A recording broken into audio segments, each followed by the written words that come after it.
Hello everyone, कैसे हैं आप लोग। उम्मीद करते हैं कि आप लोग अच्छे होंगे और अच्छे से तैयारी कर रहे होंगे। मैं हूं डॉक्टर वंदना गुप्ता और आपका हमारे channel home science let's crack kit पर स्वागत है। तो चलिए फिर आज हम रेस्पिरेशन प्रोसेस का सेकंड पार्ट स्टार्ट करने जा रहे हैं। इसका पहला पार्ट जो है हम आपके साथ में शेयर कर चुके हैं और ये दूसरा पार्ट है। पहले पार्ट में हमने उसकी संरचना के बारे में पूरा डिस्कस किया हुआ था, एकदम डिटेल में डिस्कस किया हुआ था। और ये दूसरा पार्ट है जिसमें कि हम इसके मैकेनिज्म के बारे में पढ़ने जा रहे हैं, यानी कि श्वास की जो क्रिया विधि है उसको जानने जा रहे हैं। चलिए फिर स्टार्ट करते हैं। अब जो मैकेनिज्म ऑफ रेस्पिरेशन होता है ये दो भागों में होता है। एक तो पहला है प्रश्वसन जिसे कि हम इनहेलेशन बोलते हैं और दूसरा है निःश्वसन जिसे कि हम एक्सहेलेशन बोलते हैं। तो ये हम पहले भी डिस्कस कर चुके हैं, यानी कि फर्स्ट पार्ट में हम ये चीज डिस्कस कर चुके हैं। अब जब हम इनहेलेशन के दौरान, यानी कि जब हम सांस लेते हैं, हवा को इनहेल करते हैं, तो क्या होता है कि हमारे जो इंटरकॉस्टल मसल्स हैं और जो डायफ्राम है ये दोनों ही क्या होते हैं, संकुचित हो जाते हैं। इनमें कॉन्ट्रैक्शन होता है जिससे क्या होता है कि हमारे जो चेस्ट की कैविटी है, गुहा है, उसका आयतन बढ़ जाता है। और जब इसका आयतन बढ़ता है तो जो फेफड़े हैं वो इस बढ़े हुए खाली स्थान को भरने के लिए ये भी फैल जाते हैं, यानी कि फेफड़े फैल जाते हैं। अब जब फेफड़े फैलते हैं तो क्या होता है कि जो फेफड़ों के अंदर वायुकोश हैं, एल्वेलाई जो हैं, उन पर दबाव पड़ता है। ठीक है, अब जब उन पर प्रेशर पड़ता है तो उसकी वजह से क्या होता है कि जो बाहर वातावरण की जो वायु है वो इस दाब के द्वारा वो बाहर की वातावरण की वायु को खींचकर वायुपथ से हो करके फेफड़ों के वायुकोश में वो प्रवेश कर जाती है। ठीक है, जब भी वायुकोश पर दबाव, फेफड़ा फैलता है तो वायुकोश पर दबाव पड़ता है और इससे क्या होता है, जो बाहर के वातावरण की वायु है वो रेस्पिरेटरी ट्रैक्ट से होते हुए फेफड़ों के अंदर वायुकोश में प्रवेश कर जाती है। इसी क्रिया को इनहेलेशन कहते हैं। ठीक है, क्योंकि इसी के द्वारा जो बाहर की वायु है वो हमारे फेफड़ों के अंदर में आती है। अब इसके बाद में जो दूसरी प्रोसेस है, ये जो इसका दूसरा पार्ट है वो है निःश्वसन यानी कि एक्सहेलेशन। इसके दौरान क्या होता है, जो इंटरकॉस्टल मसल्स हैं और जो डायफ्राम है वो दोनों ही रिलैक्स हो जाते हैं, यानी कि शिथिल हो जाते हैं। और जब ये रिलैक्स होते हैं तो जो हमारी चेस्ट कैविटी पहले जो है क्या हो रही थी, पहले वो फैल रही थी चेस्ट कैविटी। ठीक है, अब यहाँ पर क्या हो रहा है कि वो जो चेस्ट कैविटी है, वक्षीय गुहा है, वो अब उनमें कॉन्ट्रैक्शन हो रहा है, क्योंकि अब जो इंटरकॉस्टल मसल्स हैं और डायफ्राम है ये दोनों ही शिथिल हो गए हैं, रिलैक्स हो गए हैं। पहले ये दोनों, इन दोनों में संकुचन हो रहा था, लेकिन अब ये रिलैक्स हो जाते हैं जब हम सांस छोड़ते हैं। और जब इनके शिथिल होने से जो वक्षीय गुहा है उनमें संकुचन होता है, और जब उनमें संकुचन होता है तब फिर फेफड़ों पर दबाव पड़ता है। ठीक है, अब यहाँ पर फेफड़े फैल नहीं रहे हैं बल्कि उन पर दबाव पड़ रहा है। अब जब फेफड़ों में दबाव पड़ता है तो फेफड़ों के भीतर की जो कार्बन डाइऑक्साइड है उससे युक्त जो वायु है, ठीक है, यानी कि कार्बन, फेफड़ों के अंदर जो वायु है जिसमें कि कार्बन डाइऑक्साइड है वो हमारे श्वास पथ से, यानी कि रेस्पिरेटरी ट्रैक्ट से हो करके बाहर निकल जाती है। अब ये जो वायु का बाहर निकलना ही एक्सहेलेशन कहलाता है, यानी कि निःश्वसन कहलाता है। ठीक है, तो ये दो पार्ट हो गए क्रियाविधि के। अब इसके बाद में जो यहाँ पर गैसों का एक्सचेंज हो रहा है उसके बारे में हम देख लेते हैं। ये मैकेनिज्म हो गया। अब इसके बाद में आ जाता है गैसीय विनिमय।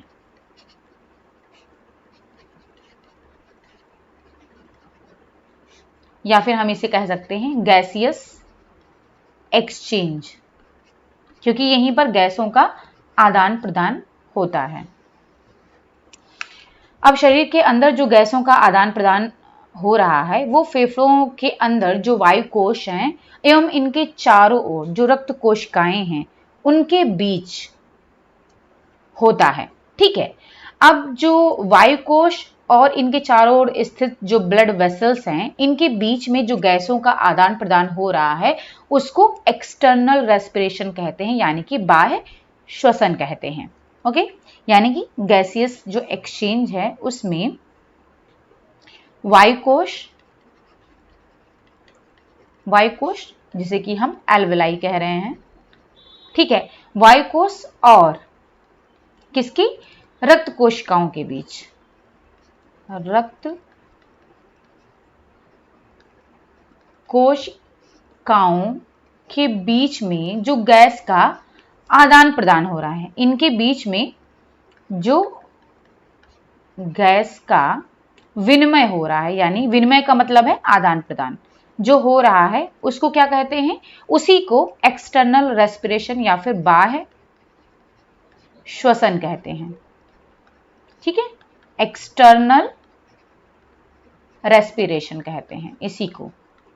ओके, तो ये हो गया एक्सटर्नल रेस्पिरेशन। अब इंटरनल रेस्पिरेशन क्या होता है? अब जो रक्त कोशिकाओं और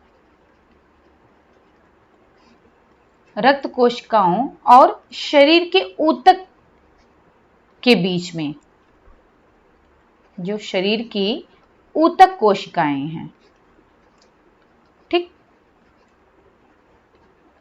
ऊतक कोशिकाओं के बीच में जो गैसों का आदान प्रदान होता है, इनके बीच में जो गैस का विनिमय हो रहा है, यानी कि आदान प्रदान हो रहा है, उसको कहते हैं आंतरिक श्वसन। आंतरिक श्वसन या फिर इंटरनल रेस्पिरेशन कहते हैं। ओके, और या फिर इसको एक और नाम दिया गया है टिश्यू रेस्पिरेशन। टिश्यू रेस्पिरेशन, क्योंकि ये जो है आपकी रक्त कोशिका और शरीर की ऊतक कोशिका है, इनके बीच में हो रहा है, इस वजह से इसको टिश्यू रेस्पिरेशन भी कहते हैं। ओके, तो आपको समझ में आ गया कि इंटरनल रेस्पिरेशन और जो एक्सटर्नल रेस्पिरेशन है वो क्या होता है। अब जो सांस के द्वारा अंदर ली गई जो वायु है, उसमें कई सारी गैसें होती हैं, तो वो देख लेते हैं वो कौन कौन सी हैं।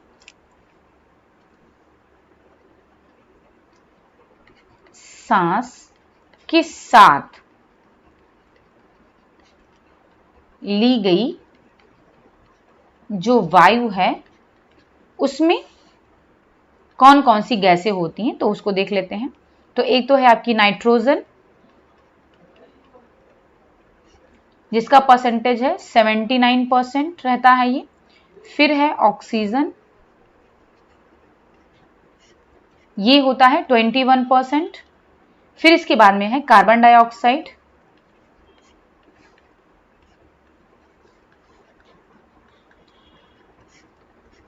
इसमें होता है 0.04% ये रहता है। ठीक है, तो सांस के साथ में जो ली गई वायु है उसमें नाइट्रोजन 79%, ऑक्सीजन 21% और कार्बन डाइऑक्साइड यानी कि CO2 जो है 0.04% होता है। इसके बाद में आप देख लेते हैं रेस्पिरेशन रेट यानी कि श्वसन दर। श्वसन दर जिसे हम कहेंगे रेस्पिरेशन रेट। अब 1 मिनट में जितने श्वसन चक्र पूरे हो जाते हैं, यानी कि 1 मिनट में जो हम सांस ले रहे हैं और छोड़ रहे हैं, जितना हम इनहेल कर रहे हैं और एक्सहेल कर रहे हैं, तो 1 मिनट में जो जितने श्वसन चक्र संपन्न हो जाते हैं वो आपका श्वसन दर या फिर रेस्पिरेशन रेट कहलाता है। ठीक है, अब एक एडल्ट में जो है ये 16 से 20 बार प्रति मिनट होता है, यानी कि 1 मिनट में एक एडल्ट में 16 से 20 बार वो जो है सांस लेता है। ठीक है, यानी कि श्वसन चक्र कंप्लीट होता है 16 से 20 बार। ओके, और अब ये जो 16 से 20 बार है, ये कहीं कहीं आपको 12 भी मिल जाएगा। ठीक, और मैक्सिमम जो होता है वो आपका मतलब 25 से अधिक नहीं होना चाहिए, यानी मैक्सिमम जो लिमिट है वो 25 तक हो सकती है। मैक्सिमम जो लिमिट है वो 25 तक हो सकती है और मिनिमम लिमिट जो है वो 12 तक, और एक नॉर्मली जो है 16 से 20। ठीक है, और छोटा बच्चा है यानी कि चिल्ड्रन में ये ज़्यादा होती है, यानी कि 25 से ये 40 बार पर मिनट हो सकती है। ठीक है, तो जो रेस्पिरेशन रेट होता है वो 1 मिनट में एडल्ट में 16 से 20 बार होता है और बच्चों में 1 मिनट में 25 से 40 बार होता है। अब इसके बाद में हम देख लेते हैं कि फेफड़ों में जो वायु के आयतन एवं उसकी धारिता यानी कि जो उसका वॉल्यूम है और उसकी जो कैपेसिटी है, तो इसमें जो है उसके अलग अलग हैं, tidal volume, inspiratory reserve volume, तो कई सारे वॉल्यूम हैं और इसकी कैपेसिटीज जो हैं उसके बारे में हम देख लेते हैं यहाँ पर। अब जो फेफड़ों की वॉल्यूम और उसकी कैपेसिटी है उसको जो है एक यंत्र के द्वारा मापा जाता है। फेफड़ों की उसकी आयतन और धारिता कहते हैं, आयतन एवं धारिता, जिसे कि हम इंग्लिश में कहेंगे वॉल्यूम एंड कैपेसिटी। तो इसको जो है एक यंत्र के द्वारा नापा जाता है जिसे कि हम बोलते हैं स्पाइरोमीटर। तो ये भी क्वेश्चन पूछ लेता है एग्जाम में कि किसके द्वारा लंग्स की वॉल्यूम यानी उसके आयतन और उसकी कैपेसिटी को मापा जाता है, तो वो है आपका स्पाइरोमीटर। ठीक है, चलिए अब आते हैं इसकी वॉल्यूम और कैपेसिटी पर।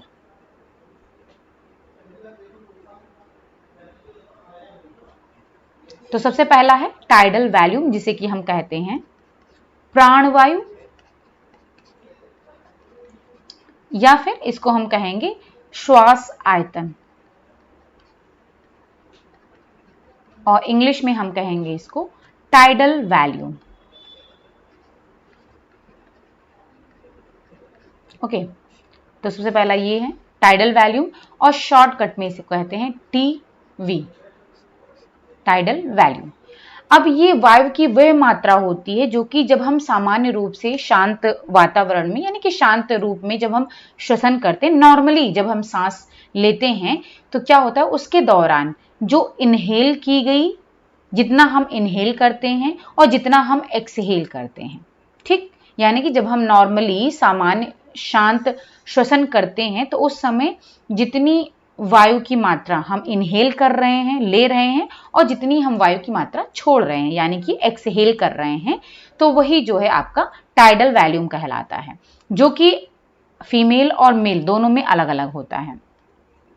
फीमेल में अगर हम बात करें तो जो टीवी होता है वो होता है कितना 500 ml, और मेल में ये होता है, मेल में भी 500 होता है, यानी कि दोनों में इक्वल है। जो टाइडल वॉल्यूम है वो दोनों में ही बराबर होता है, फीमेल में भी और मेल में भी, दोनों में ही 500 ml होता है। ठीक है, इसके बाद में आ जाता है प्रश्वसित आरक्षित आयतन जिसे कि इंस्पिरेटरी रिजर्व वॉल्यूम कहते हैं। पहला ये हो गया, फिर दूसरा आ जाता है प्रश्वसित आरक्षित आयतन,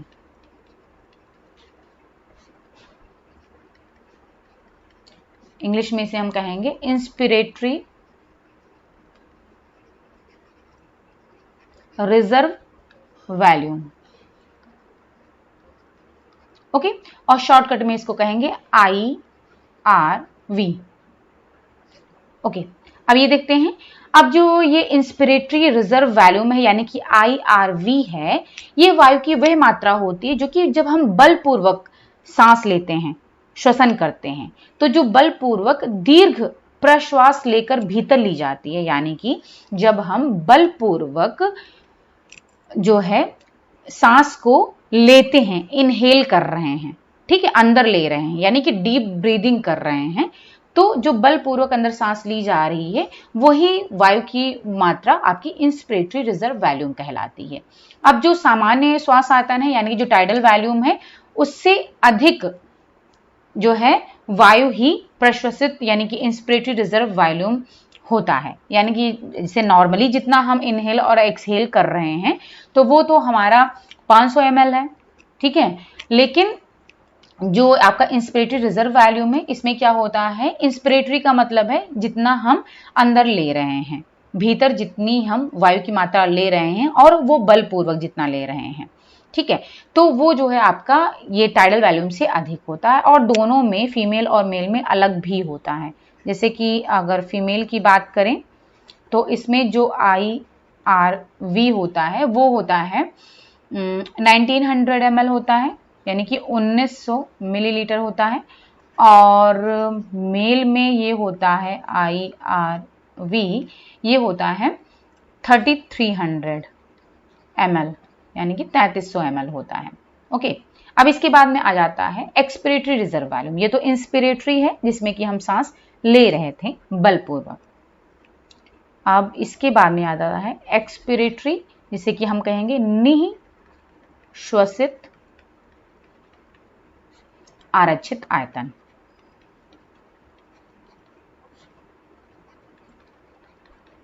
इसे हम कहते हैं एक्सपिरेटरी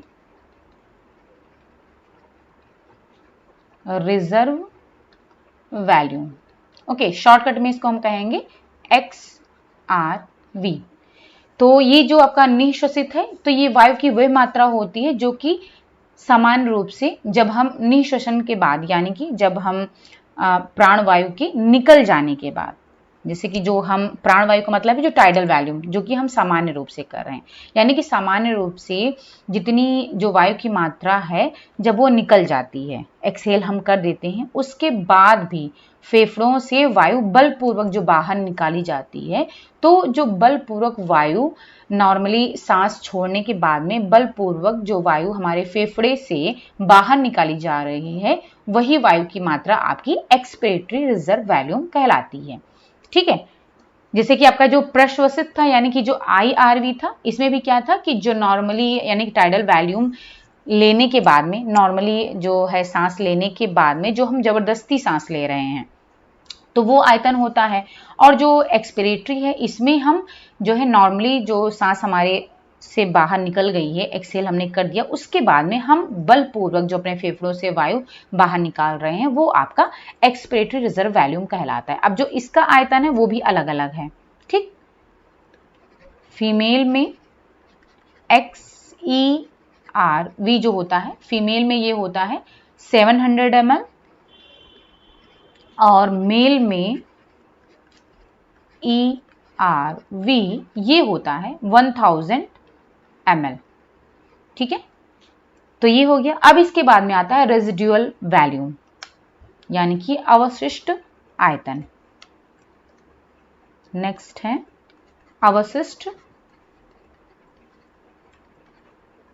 आयतन, जिसे हम कहेंगे रेजिडुअल वॉल्यूम। इसको शॉर्टकट में कहते हैं RV। अब ये क्या होता है? अब ये वायु की वह मात्रा होती जो कि गहरे से गहरे निःश्वसन यानी कि एक्सहेलेशन के बाद भी फेफड़ों में शेष रह जाती है। यानी कि गहरे से गहरी जब हम अपने यानी कि बलपूर्वक भी जब हम अपने फेफड़ों से वायु को बाहर निकाल देते हैं, उसके बाद भी जो आपकी वायु फेफड़ों में रह जा रही है, वो मात्रा जो है वायु की आपकी रेजिडुअल वॉल्यूम कहलाती है। रेजिड्यू का मतलब होता है शेष। ठीक है, तो गहरे से गहरे निःश्वसन के बाद भी जो बच जा रही फेफड़ों में, वो आपका अवशिष्ट आयतन कहलाता है। अब जो अवशिष्ट वायु का आयतन है, ये भी आपका फीमेल और मेल में अलग अलग होता है। फीमेल में जो RV है वो कितना होगा? ये होगा आपका 1100 यानी कि 1100 ml, और जो मेल में ये होगा RV ये होगा 1200 ml। ठीक है, इसके बाद में आएगा अब कैपेसिटी। अभी तक वॉल्यूम की हम बात कर रहे थे, अब हम बात करेंगे कैपेसिटी की। तो सबसे पहले कैपेसिटी की बात करेंगे, इंस्पिरेटरी कैपेसिटी मीन्स प्रश्वसित क्षमता। इंस्पिरेटरी कैपेसिटी, ओके, इसको हम शॉर्टकट में कहेंगे IC। अब कैपेसिटी की बात है तो ये क्या होता है? अब ये जो है जो आपकी प्रश्वसित आरक्षित वायु थी, ठीक है, ये वैल्यूम था, आयतन था। प्रश्वसित आरक्षित का मतलब है जो आपका इंस्पिरेटरी रिजर्व वैल्यूम था एवं जो श्वास आयतन है यानी जो प्राणवायु है, जो टाइडल वैल्यूम है, उसके कुल योग के बराबर है। ठीक है, यानी कि ये वायु की वह मात्रा है जो व्यक्ति अंदर ले सकता है।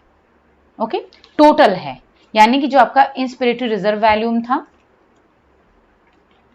जो इंस्पिरेटरी रिजर्व वैल्यूम है प्लस जो टाइडल वैल्यूम है, जब इनको जोड़ देंगे तो फिर यहां पर हमें पता चल जाएगा कि इंस्पिरेटरी कैपेसिटी कितनी होगी। ठीक, यानी कि अब ये भी आपका फीमेल और मेल में अलग अलग होता है। फीमेल और मेल। ओके, फीमेल में हम बात करें आईसी की, ठीक है, दोनों में। तो यहां पर मैं आपको एक बार दिखा देती हूं। देखिए, अब जो इंस्पिरेटरी रिजर्व वैल्यूम है, अब चूंकि टाइडल वैल्यूम वो तो दोनों में बराबर है, 500 ही है, लेकिन जो इंस्पिरेटरी रिजर्व वैल्यूम है वो आप यहां पर देख सकते हो कितना है। इंस्पिरेटरी रिजर्व वैल्यूम जो है वो आपका फीमेल में है 1900। ठीक है, अब इस 1900 में अगर हम 500 ऐड कर देंगे तो कितना हो जाएगा आपका, ये हो जाएगा आपका फीमेल में टोटल 2400 हो जाएगा। ठीक है, और जो मेल है 3300 में अगर हम 500 यानी कि जो टाइडल वैल्यूम 500 है अगर उसको ऐड कर देंगे तो यहाँ पर 3800 हो जाएगा। तो जो आपका इंस्पिरेटरी रिजर्व वैल्यूम है, ठीक है, जो बलपूर्वक ली जा रही थी, अंदर सांस ली जा रही थी वायु की मात्रा, वो और जो नॉर्मली ली जा रही है, दोनों को जब प्लस कर दिया गया तो आपका इंस्पिरेटरी कैपेसिटी कहलाएगी वो, और ये जिसे व्यक्ति अंदर ले सकता है वो वायु की मात्रा होती है। तो अब इसमें IRV और दोनों को हम जब जोड़ देंगे तो यहाँ पर कितना आ जाएगा आपका, जो फीमेल है उसमें ये 2400 आ जाएगा प्लस करने के बाद में। ठीक है, और मेल में ये आ जाएगा 3800 प्लस करने के बाद में 3300 प्लस 500 तो 3800 हो गया। ठीक है, अब इसके बाद में आ जाता है कार्यात्मक अवशिष्ट क्षमता। जो नेक्स्ट है वो है कार्यात्मक अवशिष्ट क्षमता, जिसे कि हम कहेंगे इंग्लिश में functional residual capacity. Functional residual capacity. Okay, और इसको हम शॉर्टकट में क्या कहेंगे, FRC। ओके, तो अब जो कार्यात्मक अवशिष्ट क्षमता यानी कि फंक्शनल रेजिडुअल कैपेसिटी है वो क्या होती है, ये वायु की वह मात्रा होती है जो सामान्य निःश्वसन के उपरांत फेफड़ों में रह जाती है। ठीक है, यानी कि सामान्य जो हम एक्सहेल कर रहे हैं वायु के, उसके बाद भी जो हमारे फेफड़ों में रह जा रही है। अब ये जो निःश्वसित आरक्षित, मतलब इस ये भी प्लस करके होती है, यानी कि जो आपकी निःश्वसित आरक्षित वायु है यानी कि जो आपकी एक्सपिरेटरी रिजर्व वैल्यूम है, और जो अवशिष्ट वायु है यानी कि जो रेजिडुअल वैल्यूम है, उसके आयतन के योग के बराबर होती है। ठीक, तो यहां पर आपका आ जाएगा एक्सपिरेटरी रिजर्व वैल्यूम प्लस जो आपका रेजिडुअल वैल्यूम है उसके बराबर होती है, और ये भी दोनों में फिलहाल अलग अलग ये भी होगी, यानी कि फीमेल में जो FRC होगा वो देखते हैं और मेल में FRC देखते हैं, सॉरी FRC। ठीक है, तो ये एक्सपेक्टेड रिजर्व वैल्यूम और जो रेजिडुअल वैल्यूम है वो दोनों को प्लस कर देंगे तो आपका फंक्शनल रेजिडुअल कैपेसिटी हो जाएगी, जो कि सामान्य एक्सहेलेशन के उपरांत फेफड़ों में रह जाती है। ठीक है, तो जो एक्सपिरेटरी रिजर्व वैल्यूम थी ये तो आपकी जो बलपूर्वक अगर हम सांस एक्सहेल करने के बाद में जो बच गई थी वो थी। ठीक है, और उसके बाद में बलपूर्वक निकालने के बाद भी जो बच जाती है वो आपकी रेजिडुअल वैल्यूम था। तो यहाँ पर आप देख सकते हो फीमेल में 700 ml है और यहाँ पर 1100 ml है, यानी कि फीमेल में दोनों को प्लस कर देंगे तो कितना आ जाएगा 1800 ml आ जाएगा, और मेल में यहाँ पर 1000 और यहाँ पर 1200, तो दोनों को अगर प्लस कर देंगे तो यहाँ पर आ जाएगा 2200 ml। ठीक है, तो ये आपको पता चल गया कि यहाँ पर दोनों को प्लस किया जा रहा है। तो यहाँ पर आ जाएगा फीमेल में कितना हो रहा था, फीमेल में ये हो रहा था 1800 ml और मेल में ये हो रहा था 2200 ml, दोनों को प्लस करने के बाद। ओके, अब देखते हैं फेफड़ों की कुल वायु धारिता यानी कि टोटल लंग कैपेसिटी। कुल वायु धारिता, क्षमता, धारिता का मतलब है क्षमता, यानी कि टोटल लंग कैपेसिटी, जिसे कि हम शॉर्टकट में बोलेंगे TLC। ओके, अब ये देख लेते हैं। अब ये फेफड़ों की जो प्राणभूत वायु क्षमता है, ठीक है, एवं जो अवशिष्ट वायु आयतन है उसका कुल योग होता है, और ये वायु का वो अधिकतम आयतन है जिससे फेफड़ों को पूरी शक्ति के साथ में फैलाया जा सकता है। ठीक है, अब इसको देख लेते हैं, प्राणभूत वायु क्षमता और दूसरा है अवशिष्ट वायु आयतन। तो जो प्राणभूत वायु क्षमता है वो है आपका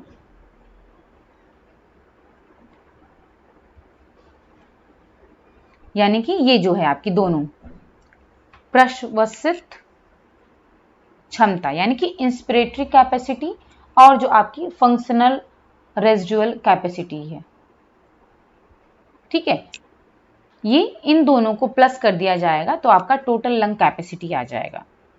तो यहाँ पर आप देख सकते हो कि फीमेल में कितना 2400 है, और इसमें अगर हम 1800 को प्लस कर देंगे तो कितना आ जाएगा, हमारा आ जाएगा 4200। ठीक है, और 3800 में अगर हम 2200 को प्लस कर देंगे तो यहाँ पर आ जाएगा 6000 ml आ जाएगा, यानी कि जो आपका इंस्पिरेटरी कैपेसिटी है और जो आपकी फंक्शनल रेजिडुअल कैपेसिटी है, अब जब इन दोनों को हम प्लस कर देंगे तब आपका TLC निकल आएगा। तो यहाँ पर जो TLC है वो क्या है, आपकी inspiratory reserve capacity, sorry inspiratory capacity है, IC इंस्पिरेटरी कैपेसिटी IC, और फंक्शनल रेजिडुअल कैपेसिटी FRC। ठीक है, इनको हम प्लस कर रहे हैं, IC प्लस FRC। तो ये आ जाएगा फीमेल में कितना है, फीमेल में आ जाएगा 4200 जब हम प्लस करेंगे, तो आप ये खुद भी प्लस करके देख सकते हो, और मेल में ये आ जाएगा 6000 ml। ठीक है, तो ये आपकी टोटल लंग कैपेसिटी है। तो ये वायु का वह अधिकतम आयतन होता है जिससे फेफड़ों को पूरी शक्ति के साथ में फैलाया जा सकता है। ओके, अब इसके बाद में आ जाएगा फेफड़ों की प्राणभूत वायु क्षमता यानी कि vital capacity of the lungs. ये टोटल लंग कैपेसिटी है, और इसके बाद में अब आ रहा है vital capacity of the lungs, यानी कि ये प्राणभूत वायु क्षमता, इसे हम कहेंगे vital capacity of the lungs. Shortcut में इसको हम कह सकते हैं VC, वाइटल कैपेसिटी। ठीक है, अब फेफड़ों की प्राणभूत वायु क्षमता का आयतन जो है, यानी कि जो ये प्राणभूत वायु क्षमता वाइटल कैपेसिटी है, ये आपकी जो प्रश्वसित आरक्षित वायु है, यानी कि जो इंस्पिरेटरी रिजर्व वॉल्यूम है, ठीक है, IRV, और जो प्राणवायु है यानी कि जो टाइडल वॉल्यूम है, और जो निःश्वसित आरक्षित वायु है यानी कि जो एक्सपिरेटरी रिजर्व वॉल्यूम है, उसके कुल योग के बराबर होता है। ठीक है, और ये वायु की वो अधिकतम मात्रा होती है जिसे व्यक्ति अधिकतम गहरी सांस लेने के बाद फेफड़ों के बाहर निकाल सकता है, यानी कि पहले वो अधिकतम गहरी सांस जितना ले सकता है डीप ब्रीदिंग करेगा, उसके बाद में अपने फेफड़ों से वो बाहर निकालेगा।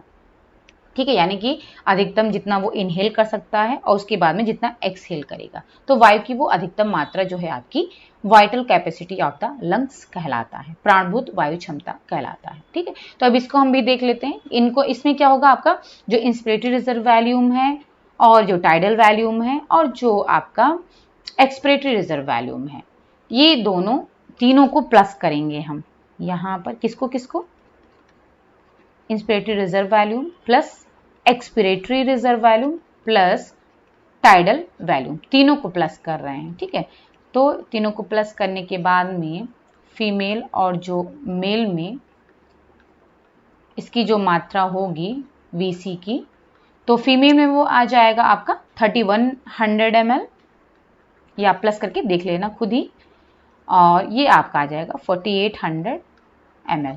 ठीक है, तो ये आप इसको प्लस करके देख सकते हो कि यहाँ पर जो हमने लिखा है वो राइट है या फिर रॉन्ग। ठीक है, तो टोटल करने पर यहाँ पर 3100 और यहाँ पर 4800 ml आ जाएगा, जो आपकी vital capacity of the lungs है।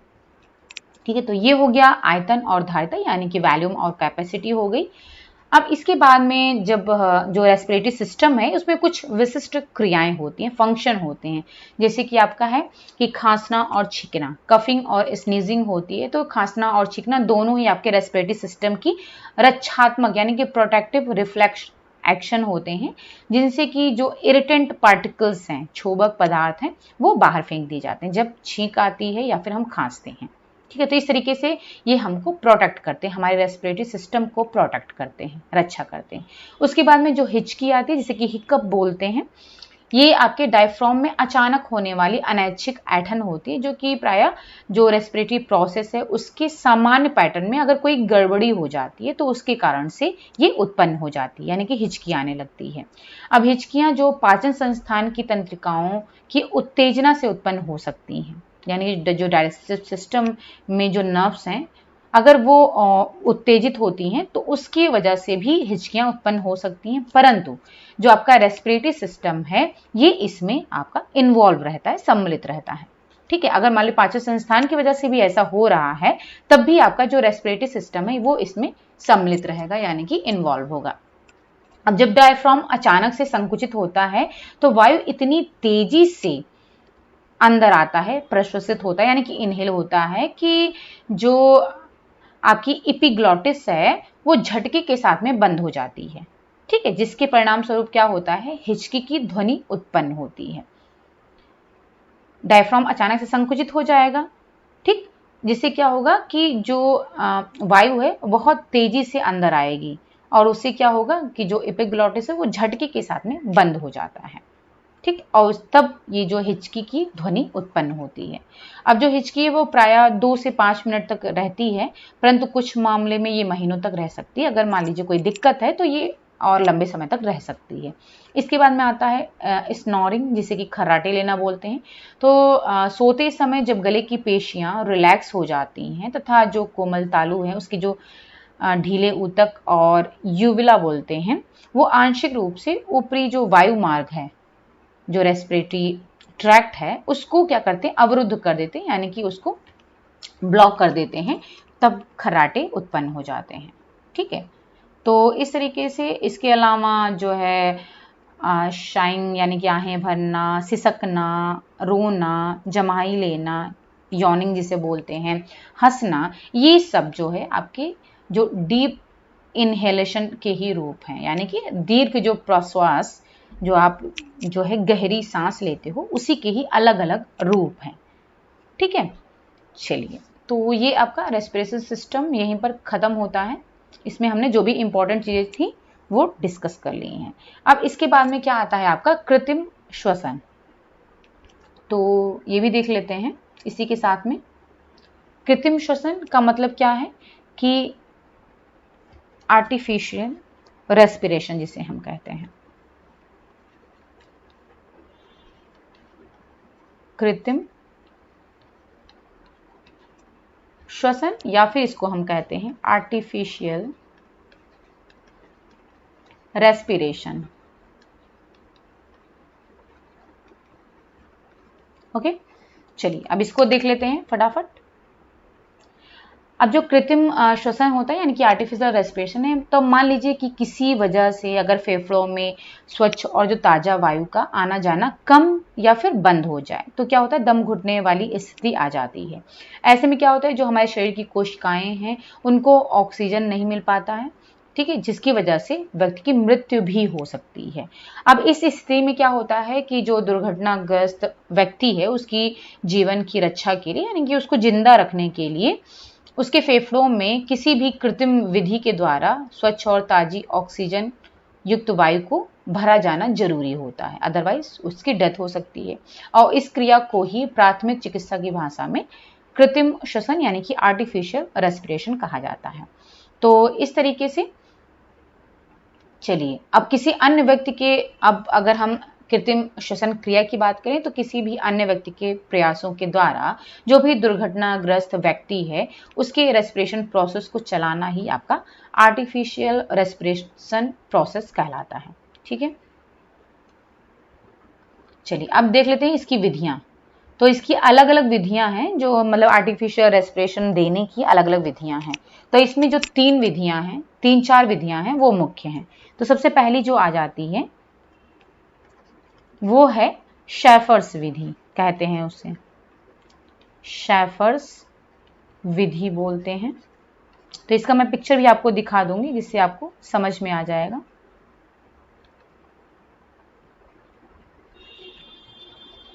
शेफर्स मेथड, ये आर्टिफिशियल रेस्पिरेशन की विधि है। इस विधि में क्या होता है कि जिस व्यक्ति को आर्टिफिशियल रेस्पिरेशन देना होता है, सबसे पहले उसके जो कपड़े होते हैं या तो उनको ढीला कर दिया जाता है या फिर अगर पॉसिबल हो तो उनके कपड़े को हटा देना चाहिए। ठीक है, अब क्या होता है जिससे कि जो उनका वक्षस्थल यानी कि चेस्ट पर उनके कम से कम कपड़े हों, जिससे कम से कम दबाव पड़े। ओके, अब क्या होता है कि अब क्या करेंगे, सबसे पहले काम तो ये करेंगे, कपड़े को ढीला कर देंगे या फिर उसको हटा देंगे। अब जो भी व्यक्ति है जिसकी दुर्घटना हुई है उसको पेट को आधार मान करके पेट के बल लिटा देते हैं। ठीक है, अब यहाँ पर मैं आपको पिक्चर दिखा देती हूँ, इससे आपको क्लियर हो जाएगा। ये देख सकते हो पिक्चर में। अब इसमें क्या है कि जो पेट का आधार है उसी के बल इसको लिटा दिया गया है। ठीक है, अब इसमें क्या होगा, तथा मुंह को एक ओर कर देना चाहिए होता है। पेट के बल लिटा देते हैं और मुंह को एक साइड कर देते हैं और जो उसके पैर हैं उसको पूरी तरह फैला देते हैं। फिर फिर क्या करेंगे, नाक और मुंह जो उसको अच्छी तरीके से साफ कर देना चाहिए जिससे कि जो सांस है वो भलीभांति आसानी से आ जा सके। ठीक है, अब प्राथमिक चिकित्सा या फिर उपचार जो करने वाला व्यक्ति है उसको रोगी की एक ओर यानी कि उसके बगल में, आप पिक्चर में देख सकते हो कि बगल में कमर के पास अपने घुटने भूमि पर टिका करके पैरों को थोड़ा सा रोगी की टांगों के साथ में, पैरों के साथ में कोण बनाते हुए बैठ जाना चाहिए। ठीक, इसके बाद रोगी की पीठ पर अपने दोनों हाथों को फैलाकर इस तरीके से रखना चाहिए कि दोनों हाथों के जो अंगूठे हैं वो रीढ़ की हड्डी के ऊपर समानांतर यानी कि पैरेलल रूप में सिर की ओर मिलाकर रखें।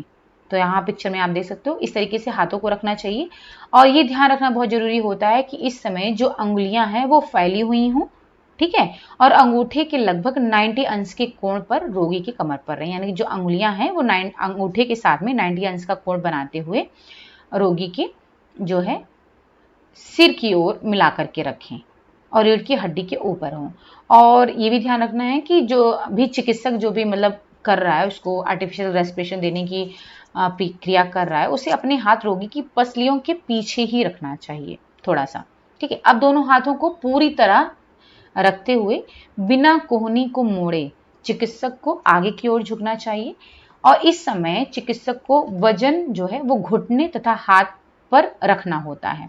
ठीक है, यानी जो उसको वजन रखना है आगे की ओर झुकना है और उसके बाद में उसको जो है अपने शरीर का जो वजन है वो घुटने पर और हाथ पर रखना होता है।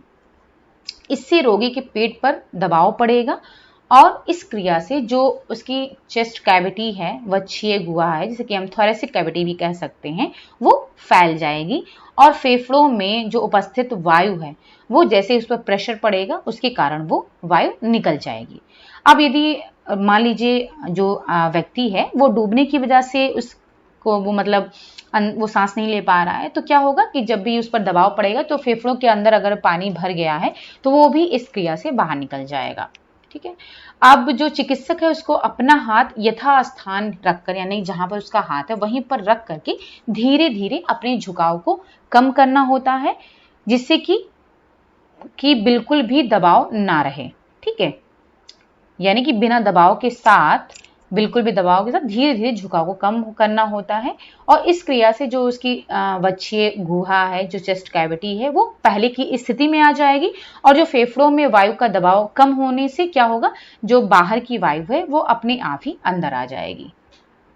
ठीक, इस प्रकार दबाव डालने और जो हटाने की जो प्रक्रिया हो रही है उसे 1 मिनट में 12 से 13 बार करना होता है।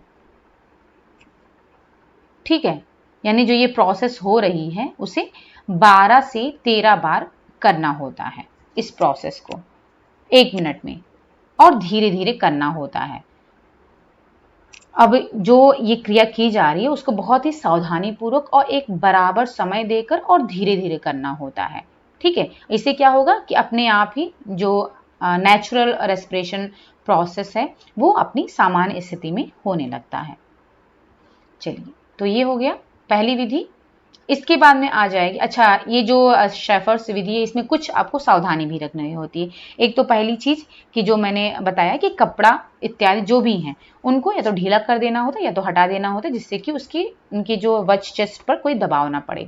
दूसरा है कि गर्दन पर किसी प्रकार का दबाव नहीं होना चाहिए, और जो उनका नाक मुंह है उसको अच्छे से साफ कर देना चाहिए, जिससे कि जब दबाव डाला जा रहा है और कम किया जा रहा है तो उस क्रिया के दौरान लगातार और एक मतलब जिससे कि जो हवा है वो आ जा सके नाक मुंह से, इस तरह से भली बात साफ कर देना चाहिए। और जो दबाव डाला जा रहा है और दबाव कम किया जा रहा है तो उस जो क्रिया हो रही है वो लगातार और एक बराबर क्रम से होनी चाहिए।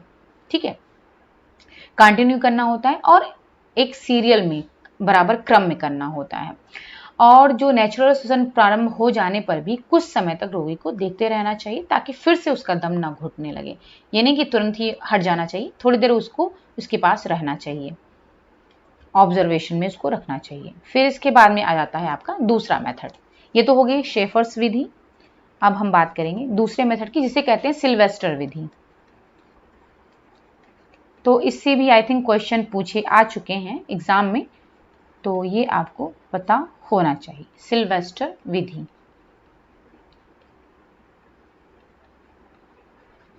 ये दूसरा मेथड है।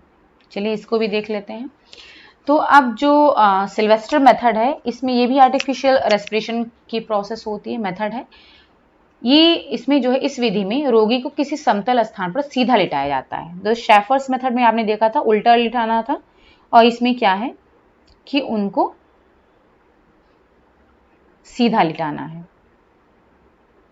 तो ये आप इस पिक्चर में देख सकते हो, इसमें क्या कर रहे हैं कि उनको सीधा लिटा रहे हैं, जबकि इसके अपोजिट शेफर्स विधि में उनको उल्टा लिटा रहे थे। ठीक है, और फिर इसमें भी वस्त्रों को ढीला करना होता है और गर्दन के पीछे कंधों के बीच में कोई तकिया इत्यादि लगा दी जाती है, ताकि जो सिर है वो पीछे को नीचा हो जाए थोड़ा सा।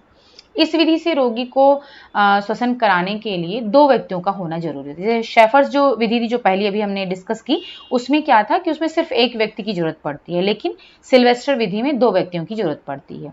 एक व्यक्ति जो सिर की ओर घुटने के सहारे बैठकर रोगी के दोनों हाथों को अपने दोनों हाथों के द्वारा अलग अलग पकड़ लेता है, जिसमें पिक्चर में आप देख सकते हो। और इस समय जो दूसरा व्यक्ति है वो रुमाल या फिर किसी भी दूसरे साफ कपड़े से रोगी की जीभ को पकड़ करके बाहर की तरफ खींचे रहता है। अब जो पहला व्यक्ति है वो रोगी के दोनों हाथों को उसके वक्ष की ओर यानी कि चेस्ट की ओर ले जाते हुए अपने घुटने पर सीधा होकर आगे की ओर झुकता हुआ रोगी की छाती पर दबाव डालता है। यानी कि उसके जो रोगी के दोनों हाथ हैं उसको वक्ष की ओर लेकर जाएगा और जो अपने घुटने को वो सीधा कर लेगा और आगे की ओर झुक जाएगा और फिर रोगी की छाती पर दबाव डालेगा। इस प्रकार रोगी की जो बाजू है मतलब जो हाथ हैं उनको उसके वक्ष की ओर ले जाएगा और फिर उसे पूर्व स्थिति में सिर की ओर खींच लेगा। यानी कि वक्ष की ओर हाथों को ले जाएगा, उसके बाद में फिर उसको बाहर की ओर खींच लेगा, जैसे कि अभी इस पिक्चर में आप देख रहे हो खींचा हुआ है। ठीक है, तो इस तरीके से वो इस प्रोसेस को बार बार दोहराएगा। यानी कि 1 मिनट में लगभग ये 12 बार इस क्रिया को दोहराने से क्या होगा, जो रोगी की श्वसन क्रिया है वो प्रारंभ हो जाती है। इस क्रिया में जो दबाव डालने का समय होता है वो 2 सेकंड का और ढीला छोड़ने का समय जो होता है वो 3 सेकंड का होता है। इस क्रिया को भी लगातार और धीमे धीमे और बराबर समय के अंतराल से किया जाना बहुत जरूरी होता है।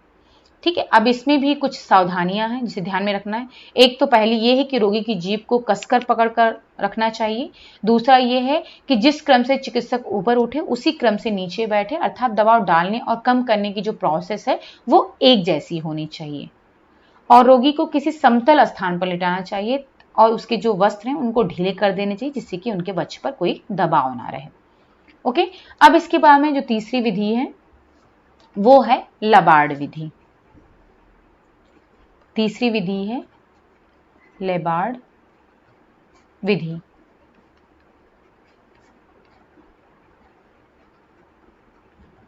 लेबार्ड्स मेथड। ठीक है, चलिए इसको भी देख लेते हैं। अब जो लेबार्ड विधि है, अब इसके पहले हमने शेफर्स और सिल्वेस्टर दो विधियां पढ़ी। तो जो शेफर्स और सिल्वेस्टर विधियां हैं, इनके द्वारा सांस देना यदि संभव नहीं हो पाता है, अगर इन दोनों विधि से पॉसिबल नहीं होता है, तो फिर लेबार्ड विधि का प्रयोग किया जाता है। जैसे कि मान लीजिए कि जो उसके चेस्ट की कोई हड्डी टूट गई, तो उस पर क्या होता है, तो डॉक्टर को आने तक, यानी कि मान लीजिए चेस्ट की कोई हड्डी टूट गई, तो अब उस पर हम दबाव नहीं डाल सकते हैं। ठीक है, तो क्या होता है कि जब तक डॉक्टर आ रहा है, तब तक इस विधि द्वारा रोगी को ऑक्सीजन उपलब्ध कराकर जीवित रखने की कोशिश की जा सकती है। अब इस विधि में क्या करते हैं, तो इसमें भी मैं पिक्चर आपको दिखाती हूं, आपको समझ में आ जाएगा। ये आप देख सकते हो, ये पिक्चर।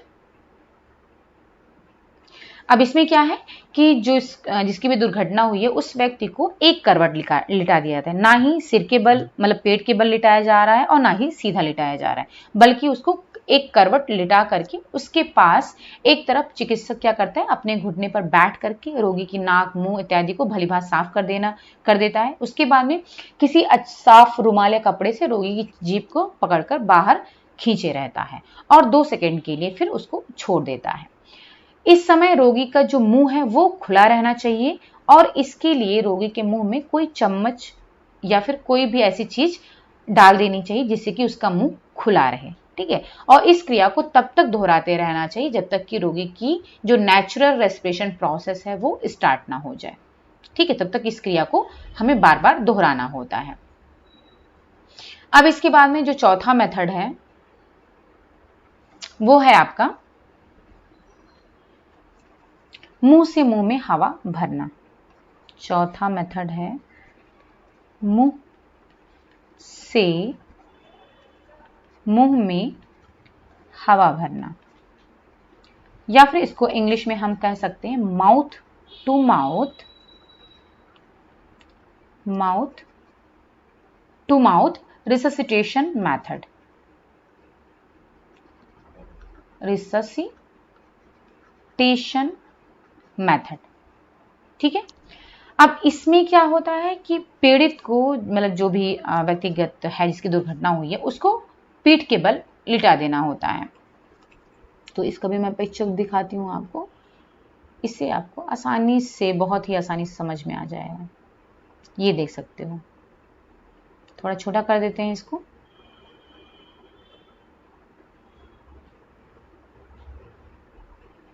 ओके, ये पिक्चर है। अब इसमें आप देख सकते हो कि क्या है कि जो भी व्यक्ति है उसको पहले पीठ के बल लिटा देते हैं, जो पहले वाले पिक्चर में आप देख सकते हो।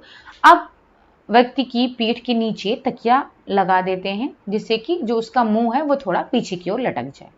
ठीक, अब पीड़ित का जो मुंह है उसे अच्छी तरह साफ कर देते हैं। अब उसके खुले मुंह में महीन कपड़ा रख कर और एक हाथ से उसकी नाक बंद करके, यहां पर आप पिक्चर में देख सकते हो, यहां पर ये देखिए कि उसकी जो है नाक बंद करके और मुंह में महीन कपड़ा रख करके अपने मुंह से उसके मुंह में बलपूर्वक झटके से हवा देते हैं, भरते हैं। ठीक है, और ये ध्यान रखना होता है इस समय कि हवा बाहर ना निकलने पाए और उसके फेफड़े कुछ फूले हवा को बाहर निकलने देने के लिए अपना मुंह हटा लेना चाहिए।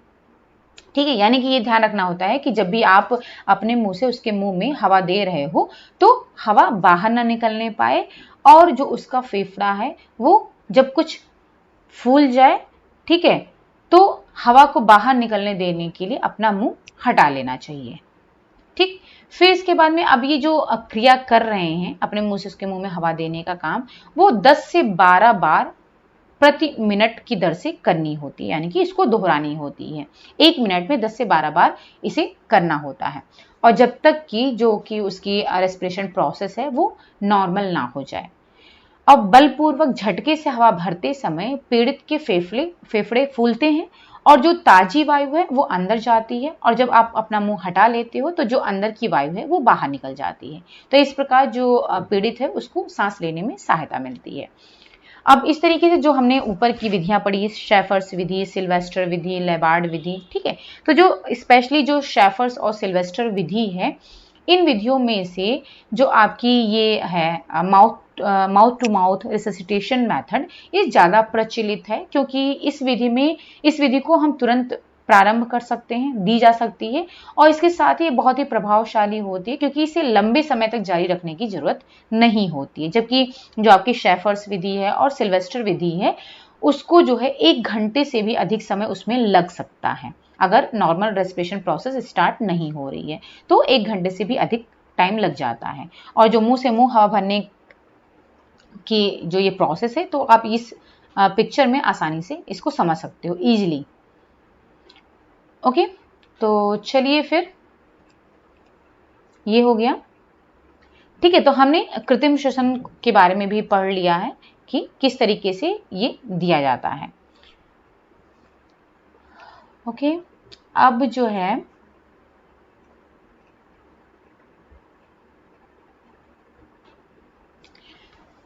अब इसके बाद में कुछ जो है हमें इसके बारे में इसमें जो दिया हुआ है कुछ और भी चीज़ें पढ़नी हैं, जैसे रासायनिक नियंत्रण के बारे में पढ़ना है और कुछ और हैं, बहुत ही छोटा सा, मतलब थोड़ा सा 1-2 टॉपिक्स और बचे हुए हैं इसमें, छोटे-छोटे टॉपिक हैं रेस्पिरेशन प्रोसेस में, तो वो भी हम आपके साथ में डिस्कस करेंगे नेक्स्ट वीडियो में। ठीक है, और उसके साथ में हम दूसरा भी सिस्टम उसके साथ डिस्कस करेंगे क्योंकि अब इसके बाद में जो है ज़्यादा कुछ नहीं बचा हुआ है। रेस्पिरेशन प्रोसेस आपका ये कंप्लीट हो गया है। हमने आर्टिफिशियल रेस्पिरेशन भी पढ़ लिया और रेस्पिरेशन प्रोसेस की संरचना, उसकी जो क्रियाविधि थी, जो वॉल्यूम था, उसका जो कैपेसिटी थी, ये सब भी हमने पढ़ ली है। रेस्पिरेशन रेट भी डिस्कस कर लिया, सब कुछ डिस्कस कर लिया है। अब बस इसमें जो रासायनिक नियंत्रण है उसके बारे में हमें थोड़ा सा पढ़ना है। ठीक है, तो उसको हम नेक्स्ट वीडियो में डिस्कस कर लेंगे और उसके साथ साथ में हम दूसरा भी सिस्टम साथ में लेकर के आएंगे, वो भी डिस्कस करेंगे।